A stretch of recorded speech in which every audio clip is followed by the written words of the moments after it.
Sportskeeda, Bryan Danielson,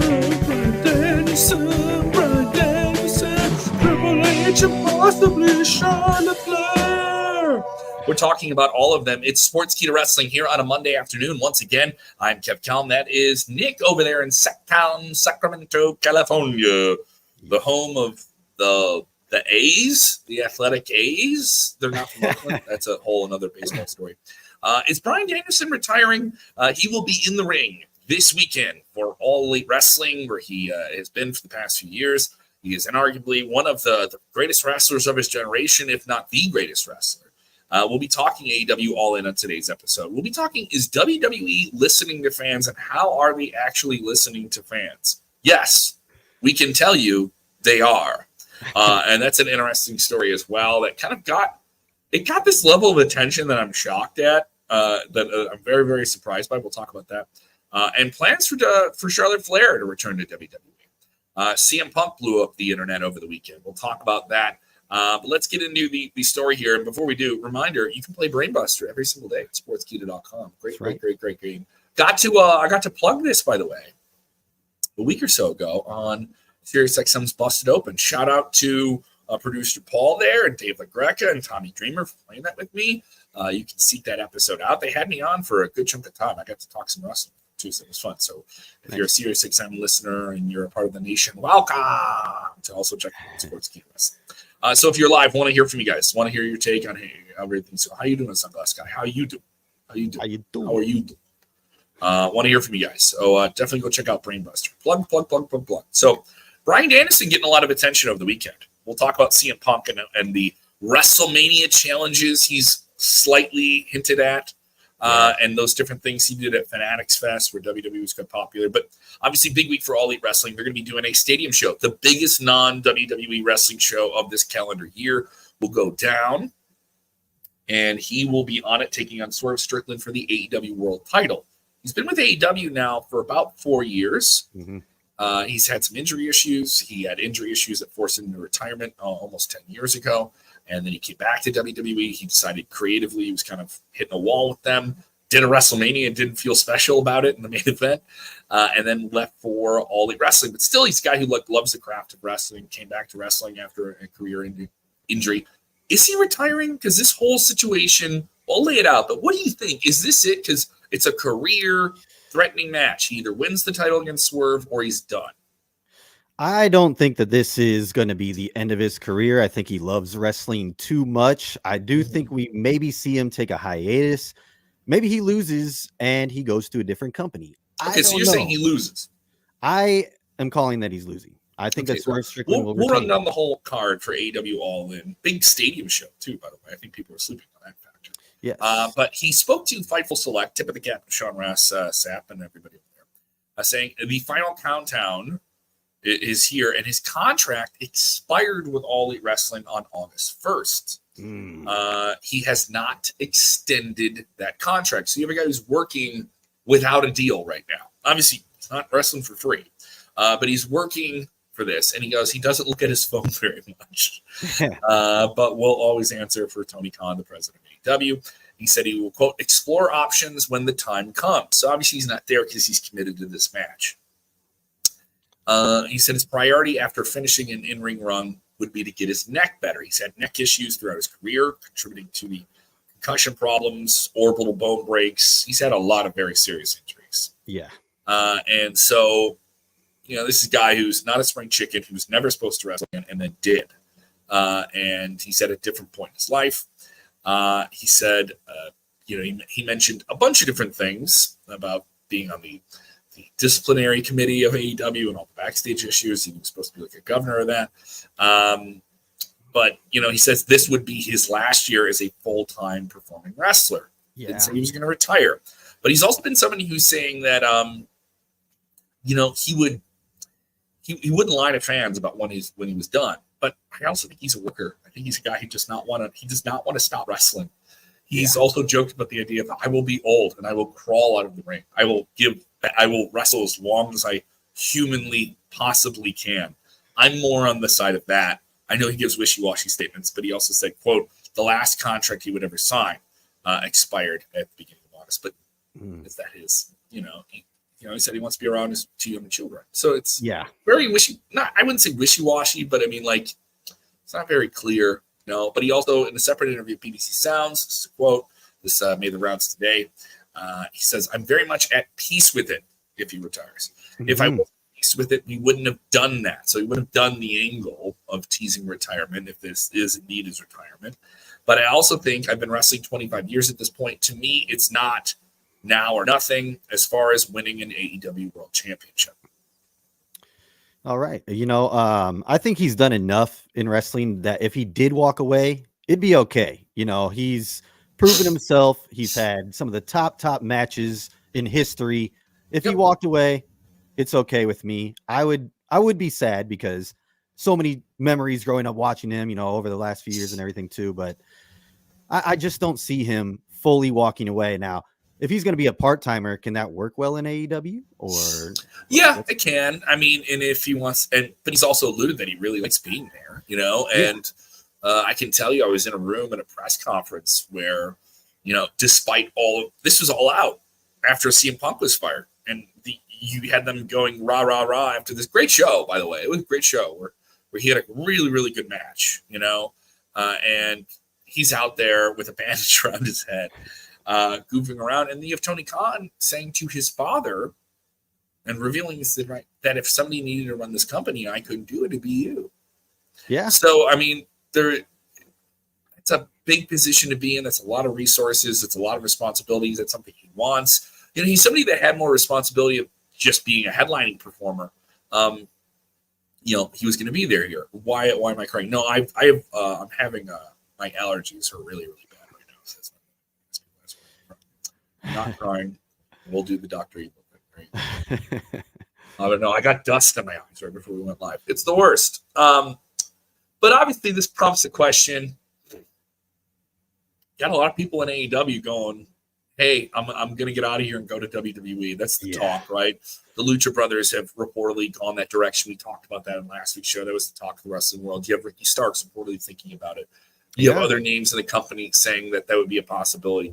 This isn't the same WWE company in terms of structure and how it's laid out that Bryan Danielson left. And if he went back and he takes on the Daniel Bryan name, I think that'd be hypothetical. He'd have to be Daniel Bryan again, right? It'd have to be. Yes. Maybe he wouldn't have to be. Maybe he can stay Daniel Bryan. But Daniel Bryan has a chanter. He's the sweet Georgia Peach is with us. Donna Marie Evans. How you doing, Donna? What's up? And so I want to know, hypothetically, he goes back to WWE. What is that like? What is that like? And how do you use him? Could he go back? It's a question that everyone's asking. Yeah. I think it could work definitely in WWE. You see how CM Punk's being worked. Seth Rollins has a current injury. He's out right now, but they work guys who have injuries, have an injury prone, have the past and everything. Yeah. They still put them on the mic and they make them look good. And I think for the fans, it's more just about seeing who they want to see each week. And as long as they bring him out, put him in good angles, and he wrestles a couple times a year, I think that could definitely work in WWE. They did it with Brock Lesnar for how many years now? Yeah. I mean, but is Bryan Danielson a Brock Lesnar type draw? I don't know. You know what I mean? Like that's worth asking. But also, I mean, the main thing is he says he wants to get out of the ring and make sure his neck is right. You know what I mean? So, but it's up in the air. I also think he's a guy that wants to do things in wrestling that aren't wrestling, So, and WWE is spending money on guys like that now, and they're making guys feel like, hey, if you come to us and you work a match with us, there's some things we can do with you, and there's flexibility with you. And I know there was things with him wanting to work Tokyo Dome. He got to work Tokyo Dome. Yeah, he got to have the big match with Okada in New Japan. He got to do those other things in wrestling and stay in All Elite Wrestling. I kind of think if he stayed with All Elite Wrestling, it would make sense because he loves wrestling that much. As long as he's compensated and he feels good about it and he's healthy, it's there. But I mean, also this is the end of him as an active wrestler. I think he'll wrestle a handful of times a year. He could take a producer role in either company. I do think this is the end of him as a full-time guy. I agree. And with a neck injury, it kind of has to be that way. You don't want to see him fall on his neck again, and then he has to be forced to quit wrestling. It's just crazy how much they tease it though, too. Yeah, true. And like that's the thing that kind of unnerves me about it. I've seen this guy wrestle my entire adult life.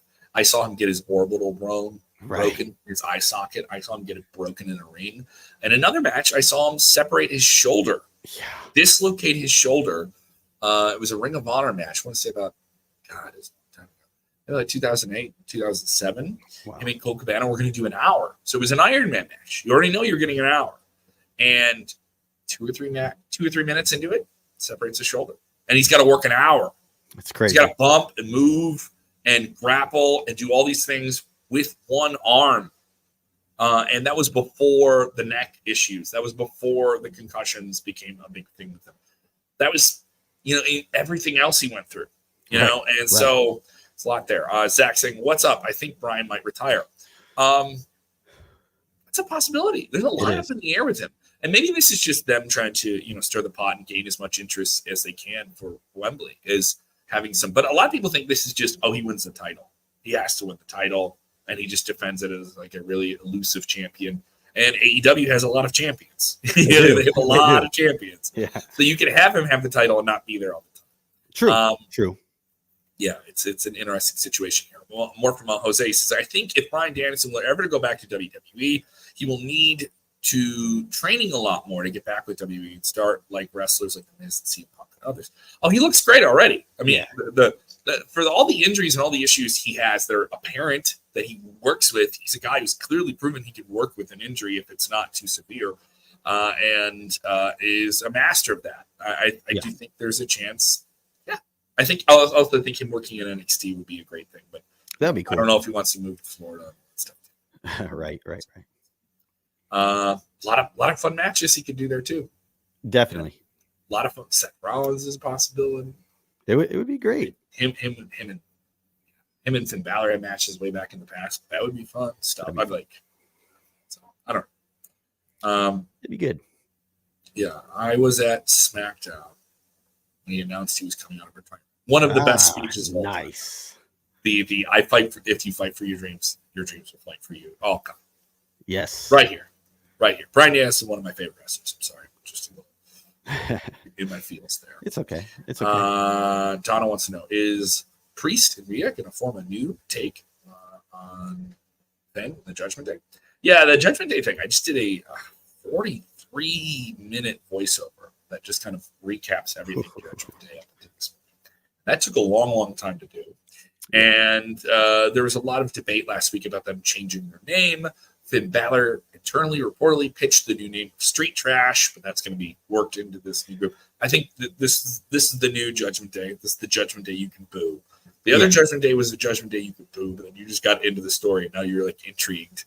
But there'll be two deviating things. I think Rhea and Damian as solo superstars is the future for them. Yes. And that's the direction. And keeping Judgment Day as a bad guy group that has new objectives is interesting for everyone involved, especially if you have a lot of supporting players. Yeah, I can. Robin Weaver saying no.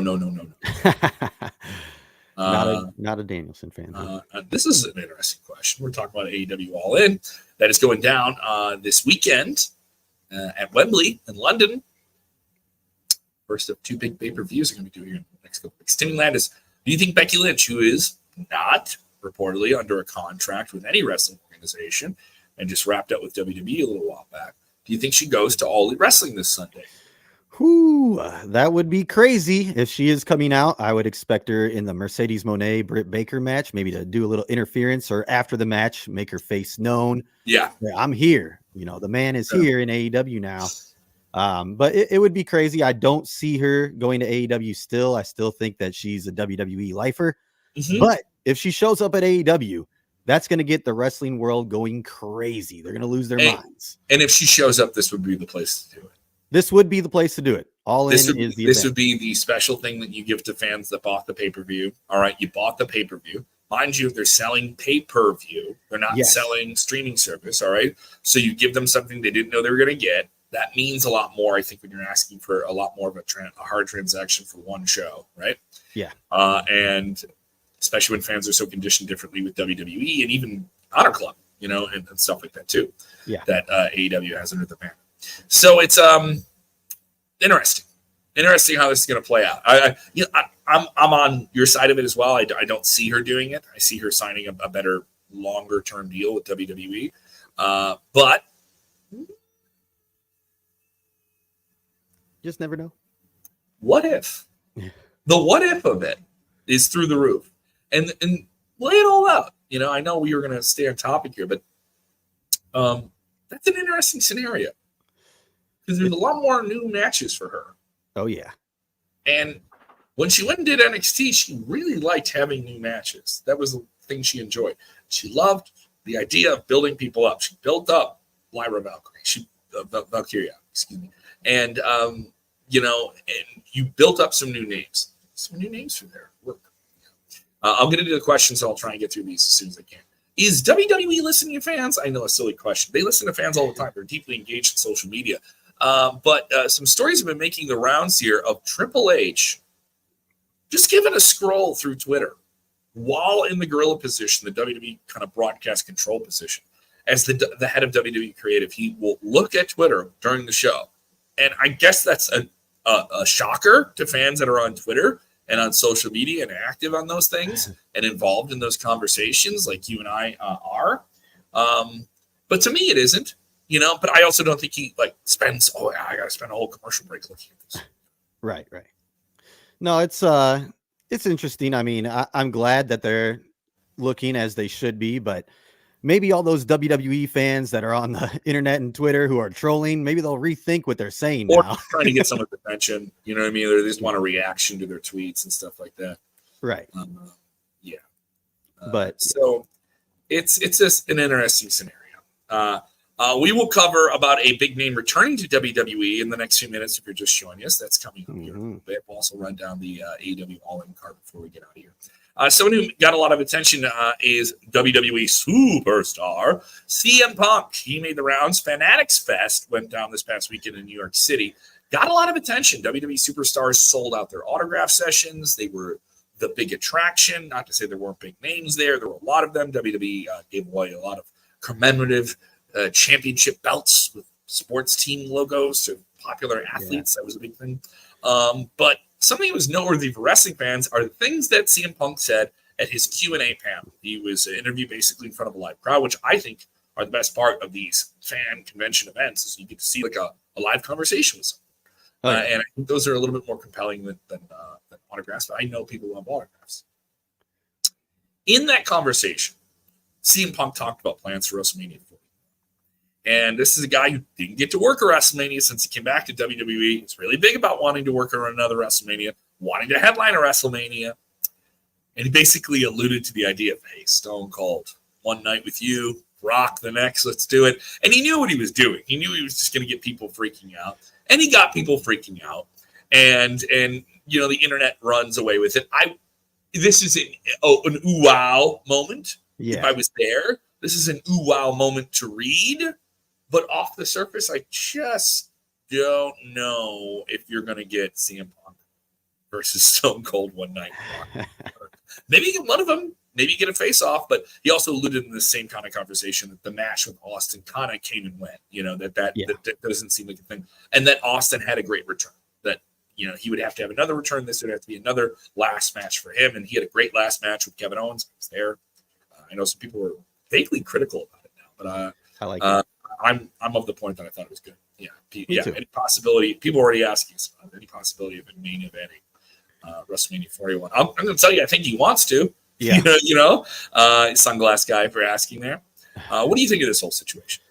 I think it's awesome. CM Punk does a great job of steering the pot. That's what he does. Every time he touches the mic, people are going to listen. I do want to say, didn't they mess up his entrance music when he came out for that too? They played somebody else's and he was kind of like, what the heck? But anyway, I heard about that. Yeah.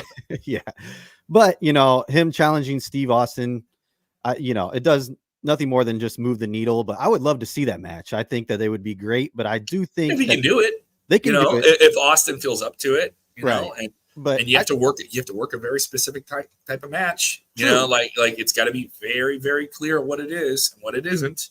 And I think you can hide things. There's things they didn't have Austin do in that match. Right. All right. And some people say, like, what are you talking about? Did he run the ropes a lot? You didn't see him run the ropes a lot. Nope. All right. He didn't need to. No, he didn't need to, because it was a street fight and you can kind of barrel and brawl around the area and do all those different things. You didn't have him do any. He did the Luthez press. That was the most like springing athletic motion you saw him do. He still has a lot of strength, but the speed can't be there. You don't have that speed at some age. So you kind of have to, and reconstructed knees. He has all these different things, like he had an elbow. I mean, he had that from just coming out and doing an angle like 8 or 9 years ago. So a lot of different things with Steve Austin. I think Austin's a part of WrestleMania 41 in Vegas. I think he'll be a part of it. I don't know what he'll do, but I can see him being a part of it, coming out and having a fun time. Definitely. I mean, his ranch is already so close. I mean, he's in Nevada. So yeah, there you go. Jeff Vanoy. What's this one from here? If you want to read that one, bud. Jeff says Triple H will listen to the fans more than Vince McMahon ever did. WWE's product is better than it was in the McMahon era. I mean, this is a multi-billion-dollar company, guys. To say they don't listen to the fans, to me, is outrageous. Yeah. It's outrageous. They do. There's entire teams of people whose probably job is to gauge the fans and just gauge them by these conversations and have no hard data. Just be like, hey, what's the temperature on this thing after we did it? Yeah. And that's constantly wrestling psychology. Is how do they respond to this? You can hear it in the live audience. That's the number one thing, I think, for a guy like Triple H, because you hear it, you know it right away. But then there's also this other element that's been a part of it. Wrestling for the better part of like 10, 12, 13 years. Social media is a huge part of it. It's made guys. It's made guys, and I include the women in that. It's changed the whole way we consume everything in our lives, not just wrestling. But wrestling is everything, right? Are you over online? Well, if you're not over online, are you really over? That's very true. Very true. People already fantasy booking main events, WrestleMania 41. We're not even there yet. People ask me about Bronson Reed. I'll get to Bronson Reed here. This one here, Matthew Larkin. So CM Punk is going to fight Stone Cold Steve Austin. Is it true? I just think they got people talking. I'm not saying I don't want to ruin anyone's dream, but I didn't get the impression from a guy like Punk, who knows how to say provocative things, that this is something he really wants you to pay attention to. Right. I think he said it. People ran with it. And that's it. Sometimes he will say something and he will really want you to hear exactly the breadcrumbs. This isn't a breadcrumb. He's just saying, wouldn't it be great if I could do that? I love to do that. It's kind of, he's just kind of like throwing stuff at the wall, saying, this would be awesome. That would be awesome. The one clear thing I can tell you is this guy wants to headline WrestleMania. Yes. He wants to do that. Nate Smith, is Daniel Bryan retiring? Bryan Danielson. Was Bryan Daniel Bryan in WWE. We covered that in the first segment. So if you're joining us a little bit late, if you want to backpedal there a little bit, we kind of covered it. We don't know, but it definitely seems like he's definitely winding down his career, and he's going to be less of an active name like you expected. This one from Jimmy Campbell. I feel like if we get another Stone Cold WrestleMania appearance, it would be a run-in like Rock Roman or a Rock Cody match. That was something we expected from him in Philadelphia. That was the big word, is that he was supposed to come out and do that stunner, but they went with The Undertaker, which was still awesome. Yeah, it's still great. Loved it. But yeah, I could definitely see that angle happening, maybe another Bloodlines rule match or something along those lines, and Stone Cold comes out and saves the day this time. Here we go. Donna, what do y'all think about WWE Bad Blood coming in October? Speaking of CM Punk, I think he gets that's going to be a Hell in a Cell show, basically. They just want to call it Hell in a Cell. It's going to be a big anniversary, the first Hell in a Cell match. I think he gets some type of Judgment Day involvement in a Hell in a Cell match because it's a personal issue in a cage. Triple H likes to get back to functional stories that are hard-lined and easy to read on the page and then really build them out from there. Punk and Drew McIntyre in a Hell in a Cell match. Brutal match for Punk to take on if he has the injury issues. But makes sense. Personal issues. Have the world title matches away from that. That makes sense. Personal issues, blow them off in a cage. And then we also have the issue of this whole Survivor Series story that's coming together. You're going to get some type of, Solo Sikoa bloodline team versus a Roman Reigns team. We saw that coming. Seems like that's in the works. Yeah, people already bringing this up. Yeah, this story broke a little bit earlier. It's not as big of a story as it would have been a couple weeks ago with with Roman coming back, but I think we kind of all saw the writing on the wall with that one here. So that's kind of what's coming up here. Any news on Paul Heyman making a return? Yeah, I think he'll get involved. He'll get involved, I think, for sure. Wanted to get into this. I know we're zipping through your questions here because you guys just dropped a bunch of them on us. We're not paying attention here. Charlotte Flair has plans to return to WWE. Reportedly, wrestling purists dropping this out there. That and arguably one of the best women's wrestlers of her generation, Charlotte Flair, has been out of the mix for the better part of almost all of 2024. Really, yeah. She got removed from WrestleMania plans, had an awful in-ring injury on live television, which you could tell was really, really bad right away. Yes, had to have another surgery. She's been on the shelf before with injuries, but this one looked pretty harsh. Got somebody in their mid-30s taking that injury. It's a different way to recoup than in your 20s. And she comes back to the business. Where do you reinsert her into things here? Because this is a different scenario that she's coming back to. I would have her come back at Survivor Series. They are saying that it's kind of the plan right now. Yeah. Yeah. They're saying that she's probably, more in line to come back in November. What's in November? Survivor Series. Have her come out of the big event. And that's where I think she would best have her come back. So we're missing Charlotte Flair. The women's division is strong, but to have a Flair in the wrestling business, woo, it gets my blood boiling. Jose in the chat says, I think Charlotte Flair could return, happen at Survivor Series War Games. Yeah, That's kind of what we're expecting here, buddy. And other people disagreeing on different takes and different things here. People saying, is Triple H doing a good job? I would say so. Just based I think so. Numbers here. And Singh also saying WWE in India on Netflix. Yeah. Yes. Will it happen in 2025? Singh, I can tell you, I believe that is the case. WWE is doing the big rollout of Netflix. You're seeing it at Fanatics Fest. You're seeing this at other things. Once SmackDown completes this move from Fox to USA Network, NBC Universal in the United States as their main broadcast hub, the media push of WWE up until January is going to be pretty hard. I think they're going to make this Netflix move.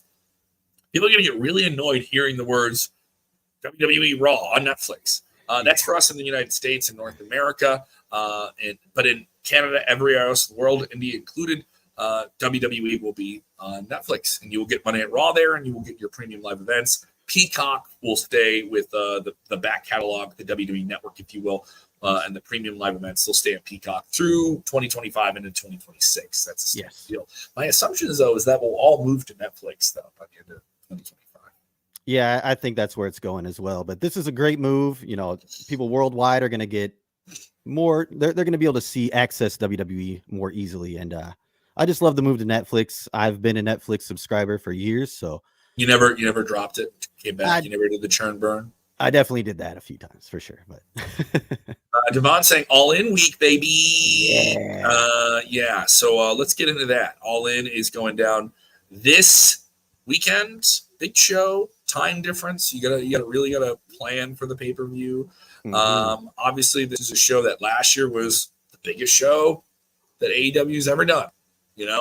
And the biggest non-WWE wrestling show in terms of attendance of all time. Now, obviously, all the backstage stuff with CM Punk getting into a fight with Jack Perry is what people were talking about. But there were some very interesting matches and different things they pulled off on the show. And obviously, a success at the box office. Mm-hmm. But how a year changes things. This is not the same AEW that it was. They have some great matches overall, but some inconsistent storytelling that some people see on the surface, some attendance issues, and you have a show that's been scaled from last year for around 80,000, between 78,000, now on the number of 50,000, which, by the way, is still 50,000 people. It's a lot. But that doesn't stop the internet from saying, "Whoa!" Anything to complain about, I swear. Yeah, anything to complain about. What do you think here? We'll get you some of your questions here. I want to zip through this card, though, and just big notes in here. What's the match on All In that gets you the most attention? Because there's some that I thought would and have not. Yeah, I'm really looking forward. We talked about it already. That Swerve Strickland and Daniel Bryanson match. That's going to be great just because of all the storyline around it. But I'm also looking for the MJF and Ospreay match again. It's they did a TV deal, but I think this one's going to, up the level. They're going to really bring it for this match because it's all in. So I'm really looking forward to that match. But they have a great card. They have Mercedes Moné facing off against Britt Baker for the TBS Championship. So that's another one I'm looking forward to. We have the tag team championships up on the line with FTR versus the Acclaim versus the Young Bucks. I think that will also be a good match too. But lot to watch here on the All In card. Jericho, Hook, go get it. The Watch Jericho it, Hook match. it. This storyline's been long in the tooth, man. Yeah, Jericho's trying. He gets reactions and stuff like that, but the story just doesn't have the meat on the bone. I agree. It just hasn't been as compelling as it could be. Another match that I was at there when they made the big return, they had Britt Baker come back, and she came back and said she basically had mini strokes. And that was a big reason why we hadn't seen her. And now she's going to return it and challenge Mercedes Moné for the TBS Women's Championship. But then you have all the backstage stuff with them. True. And I'm not saying that takes away from the match. The match is good. Real challenge for Britt Baker, though. She's got to deliver on this. Timeless Toni Storm versus Mariah May. This was about Mariah May turning on Toni Storm at the end of the Owen Hart Women's Cup tournament. And then they've kind of confused this because they're trying to wedge Saraya into this somehow. Did you see this recently? Yeah. So that's confusing. I don't know why that was done. I feel bad for Saraya. She should be on a big card in a stadium where she won a title last year. But she's been out of the mix. And so now recently they're trying to get her back into the mix. So that's odd. A coffin match for the TNT Championship, Darby Allin versus Jack Perry. This is another scenario where Darby Allin gets to be crazy. And he gets in these matches and goes for it and does as many violent things as he possibly can. Yeah. And Jack Perry has a chip on his shoulder because of what happened last year where he put somebody on glass, but no one was talking about it. They were talking about all this other stuff. Both these guys have something to prove. I think they could steal the show. I really, really think they could steal the show here. I think that's the most – and that's one that's been brewing, but it hasn't been overdone on TV too much, weirdly enough. Like where like the pacing of their storylines, sometimes they – give you so much of one story and then you're just done with it, right? It just doesn't connect and it feels inconsistent and it isn't like parceled out. Whereas this has been parceled out. Perry was a part of getting in with the Elite to turn on Darby and injure him. And so it's been, I like that. The London ladder match for the AEW World Trios Championship. Tons of guys in one match. A lot. It's going to be a spot fest. I don't mean to disregard it as anything like that. It'll have a bunch of fun moments in it. It could possibly steal the show, too. The Casino Gauntlet for a world title shot. That's an opportunity for them to introduce a bunch of different new people. Yep. Willow Nightingale and Tomohiro Ishii will take on Chris Stadler and Stokely Hathaway. And probably a comedy match on the pre-show. But the match, I think that has the most marquee value is Bryan Danielson versus Swerve Strickland. Right. But the build has been all over the place. Yeah. It's like, are you supposed to not be friends? I'm going to end your career. Okay, that's cool. But I'm not a bad guy. I am a bad guy. Like Swerve is getting these reactions, so we don't want to make him feel too bad. Bryan Danielson's supposed to be maybe having his last match. That nail has not been hammered really, really hard. Like it has only recently, but the finality of this is it for him. It doesn't, it doesn't come in there. It doesn't swoop on you like a hawk and take you away and fly off with you. I don't know. So there's some storyline issues, but AEW's proven even with odd builds, when they get to the big night, you give the guys the opportunity, they go out there and they run with it. Yeah, they deliver. Every single time I tune into a pay-per-view of AEW, it's always great matches. I'm never left disappointed. It's a lot of excitement. A lot of people taking big time bumps, which I'm expecting in that Darby Allin match. That guy, he scares me every time he gets in the ring, but I do think that this will be a good card no matter what, just as far as wrestling goes. Jessica's the girl. What can you even watch it on? It's going to be on pay-per-view. Yeah. It's on pay-per-view, payperview.com, AEW.com. They have a bunch of different options. I know it's on Triller as well around the world, so you'll bump into Matthew Larkin says Sting had his last match. Yes, he's had his last match. So some people talk about him doing something when they do AEW All In Texas next year. Yeah, because they didn't sell 80,000 tickets. They want to sell 40,000 tickets next year. They're going to be doing it at Texas Stadium. So.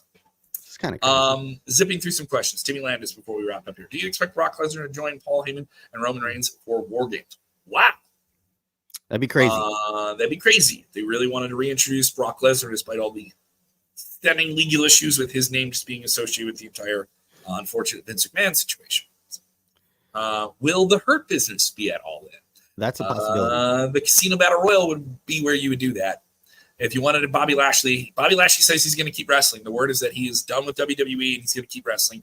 MVP with him. They have a LLC that has been formed, a private business equity, but between MVP and someone else, has the name the Hurt Syndicate. So they want to get back to that. I can see that being a possibility here. I think Hangman wins the Battle Royal. The Battle Royal is going to be a catch-all for much. Yep. And people saying Darby Allin will lose and win a Grand Slam. Yes, they're doing the AEW Grand Slam show coming up in New York City, and that he will get a title shot there. Maybe take on Bryan Danielson there. That'd be cool. We'll see. Yeah, we'll see. We'll see what happens. Do you have Bryan Danielson winning then? You have him beating Swerve Strickland? Oh, you know what I mean? Like, and that's kind of compelling. That is the most compelling thing for me on the show. But it is oddly compelling in the sense of so is this a retirement match? Is this a title versus career situation? Because he says he's going to wrestle after this, but I'm not going to wrestle as much. That just, you know what I mean? Like, sadly, that doesn't. It's weird because I love the guy. Right? Is WWE ever returning to WWE? We're asking that question too as well, Mr. Singh. So, a lot going on here. Thank you guys for checking out the show this week. I got to hop off. I got to record an interview with Santana from TNA Wrestling. So that's coming up. Nick, they can follow you. You have a whole bunch of content that just dropped on the channel as well. We just have several videos that just cracked 50,000 in a day. What? That's crazy. Yeah. Where do they follow you, bud? You can follow me on Instagram and Twitter, or X as they call it now, at Nick_Harksen. That's NICK_HARKSEN. Thomas Vander, I want to get questions in here before I sign up. Do you think AEW should do 2 nights instead of a long PLEs like they do now? No, they got to have a different format than WWE. They got to feel different. They have to have something that separates them in a presentation. So I think that it's very important that they do that. So there we go. Big show. All in this weekend. If you just joined the show, we talked about Charlotte Flair coming back. Is WWE listening to their fans? We talked about CM Punk and those big matches he talked about that he would want at WrestleMania. I don't think they're going to happen. And is Bryan Danielson retired? So if you just joined the show late, you can go back and watch all of those. You can also go play BrainBuster right now at Sportskeeda.com, our daily trivia show, a new game you can play every single day. Check it out. You can follow me on the things at KevKellum6 on the Instagram. Just cracked 2,000 followers. Thank you so much. Nice. Let's get it up to more. Let's go. All right. Thank you guys for checking out the show. If you enjoyed it, like it, share it. Get in the comments. If you're watching on demand, I'll still talk to you. And remember, when watching wrestling, do what, young Nicholas? Enjoy wrestling. Enjoy it.